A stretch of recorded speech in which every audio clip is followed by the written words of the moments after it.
लालच बुरी बला। हम सभी लालची राजा मिदास की कहानी जानते हैं। उसके पास सोने की कमी नहीं थी, लेकिन सोना जितना बढ़ता वह और अधिक सोना चाहता। उसने सोने को खजाने में जमा कर लिया था और हर रोज उसे गिना करता था। एक दिन जब वह सोना गिन रहा था तो एक अजनबी कहीं से आया और बोला, तुम मुझसे ऐसा कोई वरदान मांग सकते हो जो तुम्हें दुनिया में सबसे ज्यादा खुशी दे। राजा खुश हुआ और उसने कहा, मैं चाहता हूँ कि जिस चीज को छूऊं वह सोना बन जाए। अजनबी ने राजा से पूछा, क्या तुम सचमुच यही चाहते हो? राजा ने कहा, हाँ। तो अजनबी बोला, कल सूरज की पहली किरण के साथ ही तुम्हें किसी चीज को छूकर सोना बना देने की ताकत मिल जाएगी। राजा ने सोचा कि वह सपना देखा होगा, यह सच नहीं हो सकता। अगले दिन जब राजा नींद से उठा तो उसने अपना पलंग छुआ और वह सोना बन गया। वह वरदान सच था। राजा ने जिस चीज को छुआ वह सोना बन गई।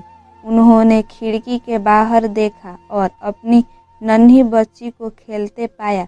उसने अपनी बिटिया को यह अजूबा दिखाना चाहा और सोचा कि वह खुश होगी, लेकिन बगीचे में जाने से पहले उसने एक किताब पढ़ने की सोची।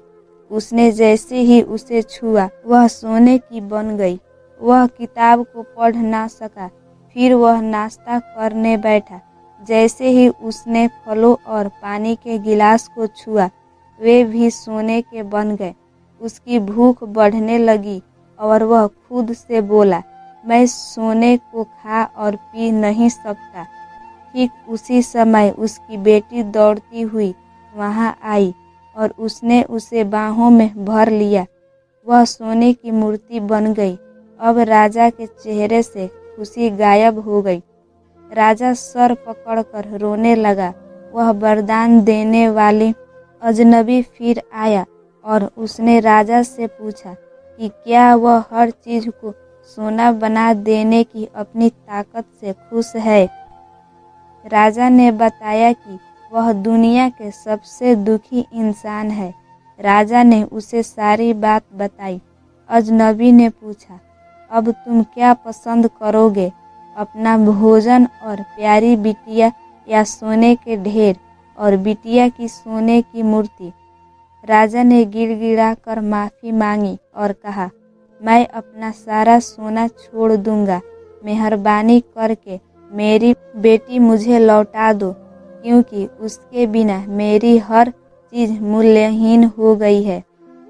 अजनबी ने राजा से कहा, तुम पहले से बुद्धिमान हो गए हो, और उसने अपने वरदान को वापस ले लिया। राजा को अपनी बेटी वापस फिर से मिल गई और उसे एक ऐसी सीख मिली जिसे वह जिंदगी भर नहीं भुला सका।